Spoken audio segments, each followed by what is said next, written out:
Assalamualaikum warahmatullahi wabarakatuh. Pembelajaran kita hari ini masih tema 7, subtema 2, dan pembelajaran kita tentang pembelajaran 5, yaitu masih berkaitan tentang seputar peristiwa kemerdekaan Republik Indonesia. Baik, langsung saja kita mulai pembelajarannya. Perjuangan mempertahankan NKRI. Sebelum lebih dalam kita membahasnya, apa saja perjuangan dalam mempertahankan NKRI, mari kita perhatikan dulu terlebih dahulu gambar berikut ini. Ini gambar apa ini? Masih ingat ya peristiwa penting ini? Ya, ini gambar apa, Nak? Ini gambar Bung Karno dan Bung Hatta membacakan isi teks proklamasi kemerdekaan Republik Indonesia. Ya. Dengan membacakan teks ini, kita merdeka, kita berdaulat, ya. Jadi ini pembacaan apa, Nak? Ya, pembacaan teks proklamasi kemerdekaan Republik Indonesia. Namun, dalam proses perjalanannya setelah pembacaan teks proklamasi kemerdekaan Republik Indonesia, ya, ini diumumkan, masih banyak negara, ya, negara tetangga, negara asing yang belum menyetujui, ya, dalam artian belum mengakui Indonesia berdiri sebagai sebuah negara, ya. Apalagi terutama Belanda dan sekutunya, ya. Belanda masih ingin menjajah kembali Indonesia, ya. Belanda ini masih, ya, ini kan jajahan aku, kok bisa pula merdeka, nggak boleh gitu, itu maksudnya, ya. Jadi mereka merasa pengen, ya, aku mau menjajah kembali, ya. Karena kemarin setelah Belanda menjajah Indonesia, masuk Jepang menjajah Indonesia, Jepang kalah, masuk, ya, baru ini, ya. Jadi Belanda ini belum setuju, ya. Salah satunya ini Belanda belum mengakui kemerdekaan Republik Indonesia. Jadi ini perjuangan pun berjalan lagi, ya. Ini, ya, perjuangan dalam mempertahankan NKRI itu juga berjalan kembali, ya. Berjalan kembali perjuangan mempertahankan NKRI, ya. Kalau kemarin untuk mendapatkan kemerdekaan ada perjuangan, ini setelah diumumkan kemerdekaan, masih ada lagi perjuangannya. Apa saja perjuangannya? Itu ada dua jenis perjuangannya, ya. Yang pertama itu adalah pertempuran dan perundingan, ya. Pertempuran dan perundingan. Jadi inilah yang akan kita bahas pada pembelajaran kali ini. Bagian apa saja sih perjuangan dalam perjuangan mempertahankan NKRI dalam bentuk pertempuran? Nanti kita bahas, ya. Terus apa saja perjuangan NKRI, perjuangan mempertahankan NKRI dalam bentuk perundingan? Ini semua dilakukan bangsa Indonesia untuk mempertahankan kemerdekaan Indonesia, ya. Baik, kita lanjut pelajarannya. Kita lanjutkan. Ini perhatikan. Ada namanya pertempuran, ya. Itu tadi yang pertama adalah pertempuran. Perjuangan dalam pertempuran ini ada beberapa peristiwa heroik, ya. Ada beberapa peristiwa yang cukup kita kenang, ya. Ini pertempuran pertama itu adalah pertempuran Surabaya, ya.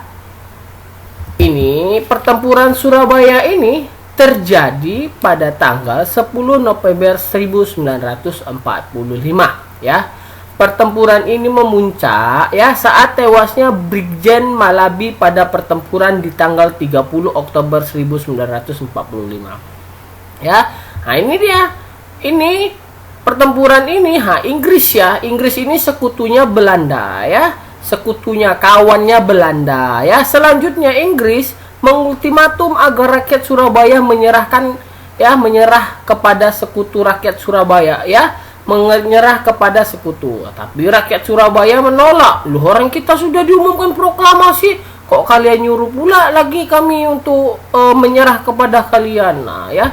Mengultimatumnya, mengultimatum itu hampir sama dengan mengancam, ya, memberikan peringatan. Jadi Inggris yang termasuk sekutunya Belanda mengultimatum agar rakyat Surabaya menyerah kepada sekutu, ya.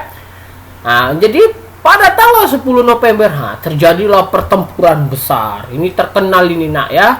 Nah, pertempuran besar ini dipimpin oleh salah seorang yang bernama Bung Tomo, ya.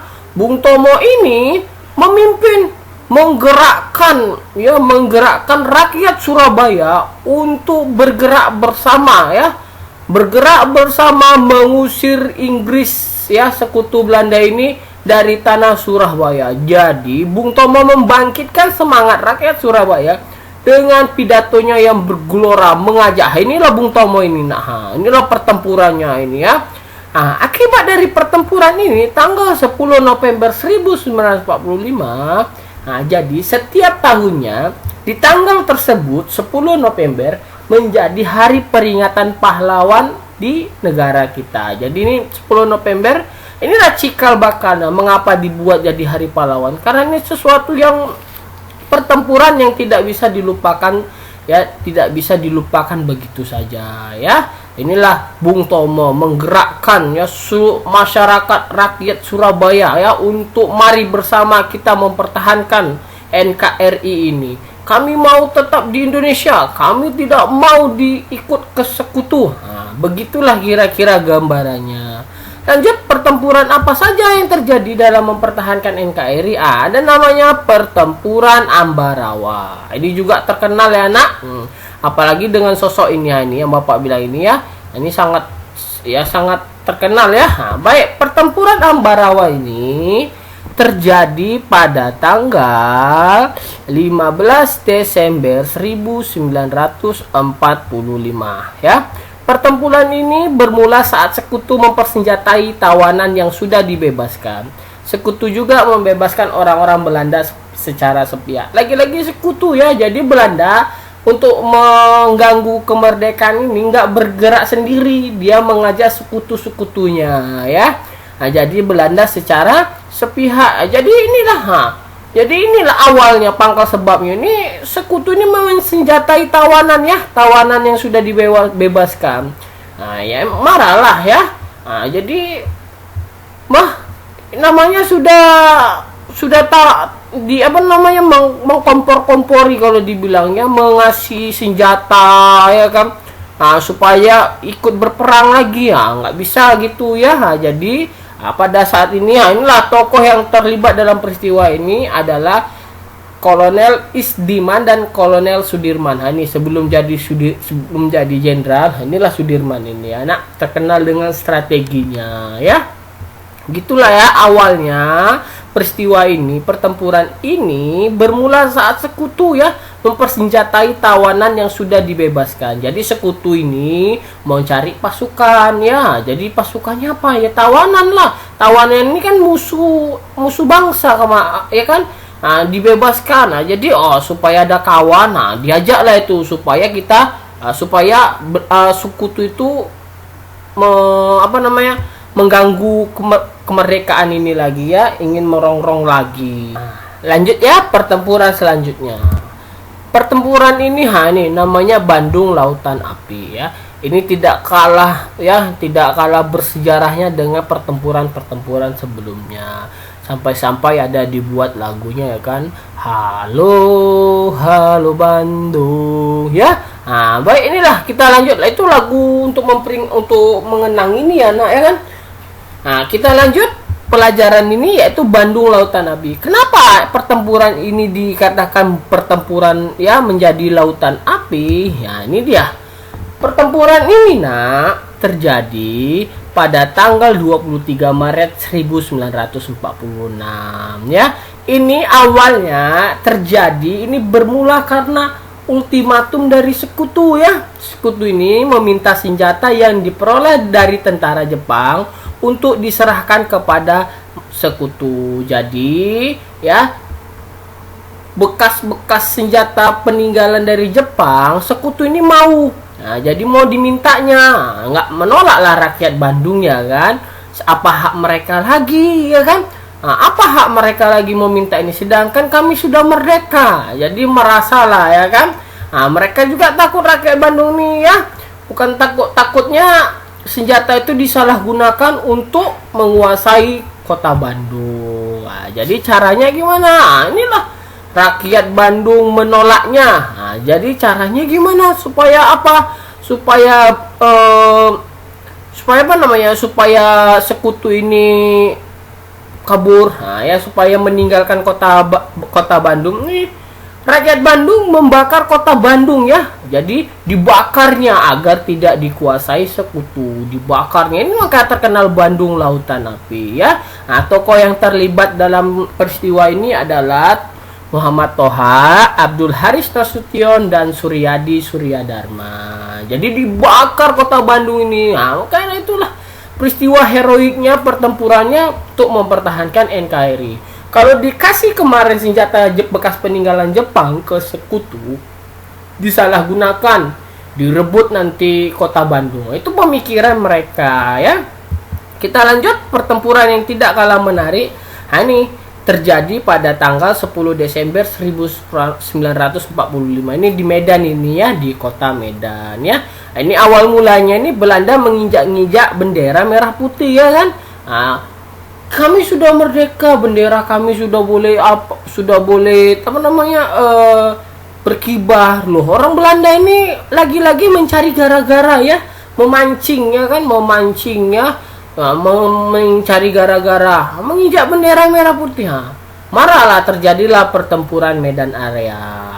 Apalagi pertempurannya, ini pertempuran di Yogyakarta ya, ini terjadi di 1 Maret 1945. Ini juga ya, ini Belanda ini melakukan propaganda ya. Propaganda itu ibarat serangan-serangan gimana ya bilangnya, propaganda menakut-nakuti, mengasih tahu yang tidak benar gitu ya kan. Nah, inilah propagandanya. Jadi mereka mempropaganda kalau TNI telah hancur. Jadi TNI itu nggak ada lagi ya.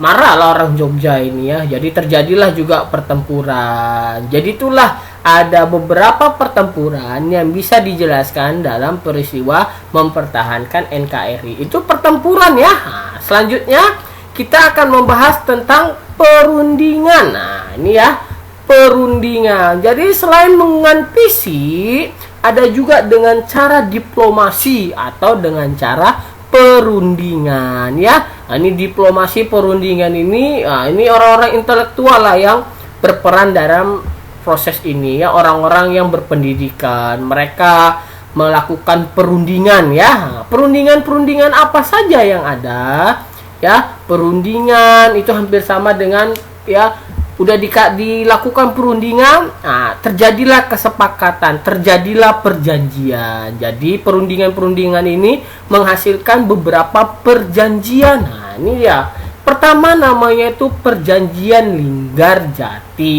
ya.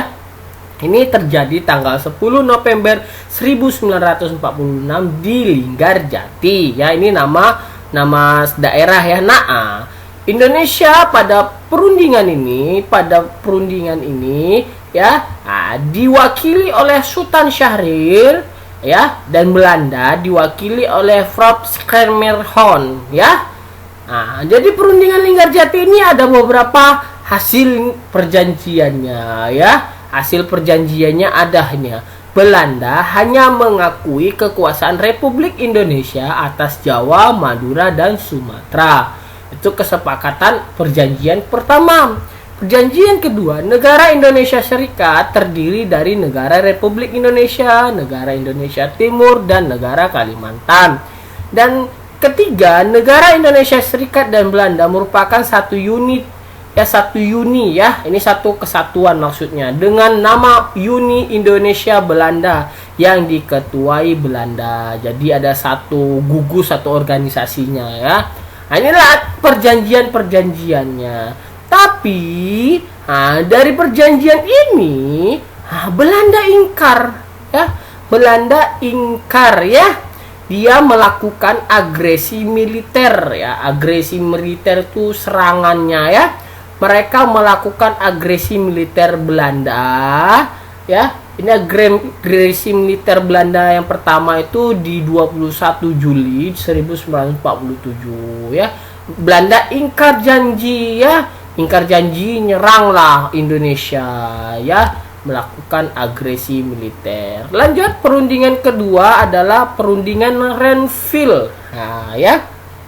Kalau Linggarjati ini terjadinya ya di daerah ya Linggarjati. Kalau Renville ini terjadi 17 Januari 1948 di atas kapal USS Renville. Ini kapal milik Amerika. Jadi perundingan ini ya terjadi. Hasil perundingannya, hasil perjanjiannya juga ada disepakati ya. Ada 3 juga ya. Belanda hanya mengakui daerah Republik Indonesia atas Jawa Tengah, Yogyakarta dan sebagian kecil Jawa Barat dan Sumatera. Jadi nambah dia nih ya kan. Nah, Jawa Tengah, Yogyakarta, sebagian kecil Jawa Barat dan Sumatera Utara. Lebih luas ya kan, Jawanya ini lebih dipecahkan ya. Terus Belanda semua perjanjian kedua hasilnya apa? Semua pasukan Republik Indonesia harus ditarik mundur di wilayah-wilayah yang diduduki Belanda. Ya, selanjutnya perjanjiannya Belanda tetap berdaulat di seluruh wilayah Indonesia sampai diserahkan kepada Republik Indonesia Serikat yang akan segera dibentuk. Jadi ini sudah nampaklah titik terangnya Belanda akan mengalah, ya kan?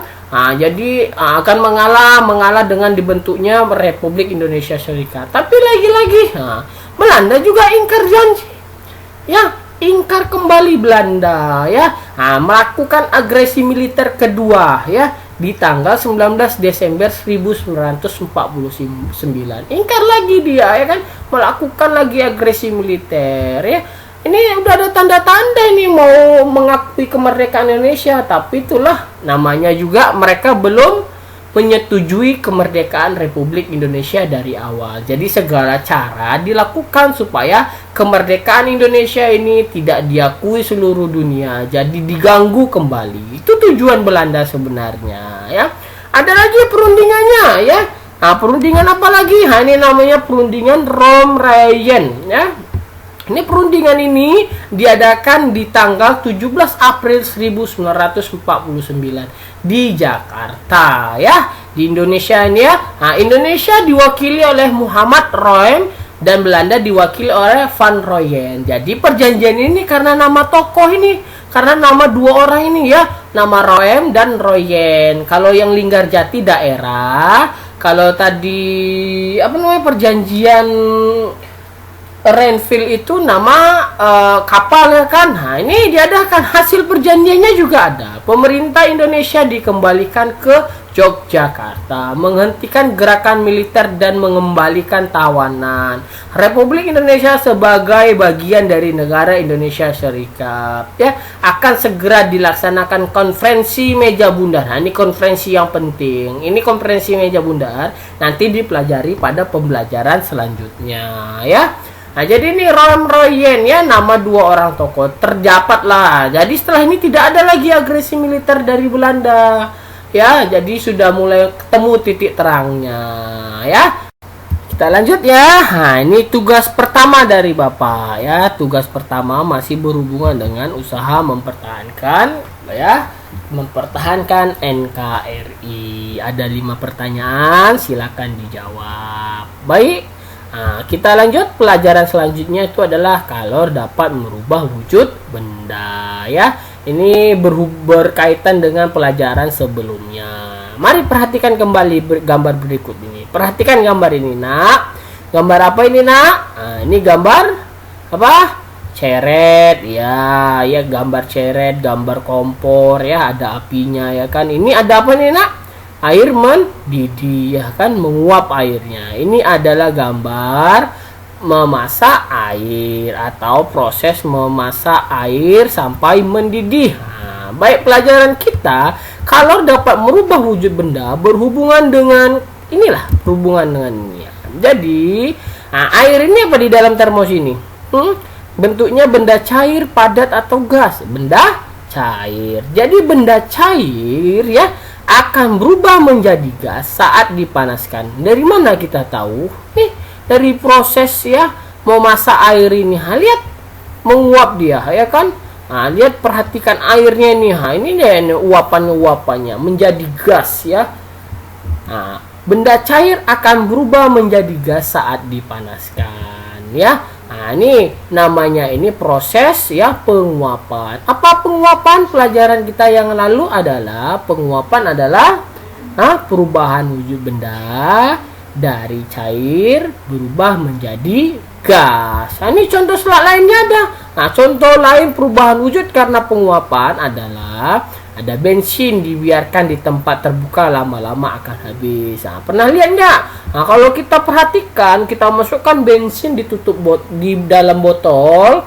Nah, buka aja tutup botolnya. Nanti itu kayak ada apa namanya? Kayak ada air di atas itu kayak memuai gitu. Kayak ada air gitu. Perhatikan aja lah ujung botolnya yang dibuka itu, ya kan? Nah, yang kedua, minyak kayu putih dibiarkan dalam botol terbuka dalam waktu lama akan berkurang kembali, menguap minyak kayu putih itu ya. Menguapnya karena apa? Karena ada anginnya itu ya, karena udara ya, karena gas. Lanjut, ini baju basah akan kering ketika dijemur di bawah panas matahari. Pelajaran kita yang lalu ya, baju basah dijemur ya kering karena ada matahari. Nah, jadi karena lagi-lagi apa? Ini karena ada gas ya, karena ada dipanaskan ya, ada proses pemanasannya ya. Ini baju basah karena kena panas kering ya. Nah, begitulah ya, kalor dapat merubah wujud benda. Jadi dari air berubah menjadi gas. Isi airnya ini gimana? Kalau ini lama kita didihkan, ini lama kelamaan airnya habis ya, berkurang sedikit, lama-lama habis ya. Begitu dengan baju basah, awalnya bajunya basah ya kan, kena air, kita jemur, kena panas, lama-lama apa? Berkurang airnya ya kan, sedikit berkurang airnya. Nah, lama-lama menjadi kering ya. Nah, lanjut. Nah, itulah sedikit pelajaran tentang perubahan itu tadi ya. Sekarang untuk mempertegasnya, untuk mengetahuinya ya, tindakan lainnya, usaha apa lainnya. Nah, ini kita perhatikan dulu. Kita coba nanti melakukan percobaan ya di rumah ya. Jadi amati perubahan wujud benda ya di ruang ini. Amati perubahan wujud benda ya. Mengamatinya gimana? Ada beberapa alat lakukan percobaan. Pertama, sapu tangan, kain, terus selanjutnya air dalam mangkok. Bagaimana cara prosesnya? Ini tugasnya ya. Nah, cara kerjanya adalah yang pertama, siapkan alat dan bahan. Ya, siapkan alat dan bahannya. Apa tadi? Sapu tangan, boleh sapu tangan, boleh kain ya, kain baju-baju bekas, tapi nggak usah yang terlalu besar kali ya. Terus mangkok ya, ada airnya ya. Selanjutnya diapain? Celupkan sapu tangan ini ke dalam mangkok ya, ke dalam air. Celupkan. Nah, apa yang terjadi pada sapu tangan ini ya kan? Nah, yang ketiga, lanjut. Nah, setelah dicelupkan, jemur sapu tangan ini di bawah terik matahari ya. Habis itu yang keempat, amati sapu tangan ya. Amati sapu tangan ini setelah dijemur. Nah, amati setelah dijemur apa yang terjadi. Nah, dari sapu tangan yang sudah dicelupkan air tadi, dijemur, amati apa yang terjadi. Nah, ini tugas kedua ya, percobaan ya. Untuk membuat jadi dari tugas ini, ini perhatikan, inilah tugasnya. Ini tugasnya kalian buat lengkapi kesimpulan ini ya. Untuk mengetahui kesimpulan ini, lakukan percobaan tadi ya. Lakukan percobaan tadi. Jadi lengkapilah ini ya. Sapu tangan basah karena mengandung titik-titik saat dijemur. Dan selanjutnya ya. Silakan diselesaikan tugas kedua. Ya, seperti biasa ya nak. Oke. Terima kasih ya nak. Begitulah pembelajaran kita. Jika ada hal-hal yang ingin ditanyakan, kurang jelas, silahkan ya hubungi Bapak. Ya, boleh WA pribadi, di WA grup juga tidak ada masalah ya. Selanjutnya tugas juga tolong diselesaikan. Dikirim kepada Bapak di WA pribadi. Ya, demikiannya pembelajarannya ya. Lebih kurangnya Bapak mohon maaf dan Bapak akhiri ucapkan terima kasih dan Bapak akhiri Wassalamualaikum warahmatullahi wabarakatuh.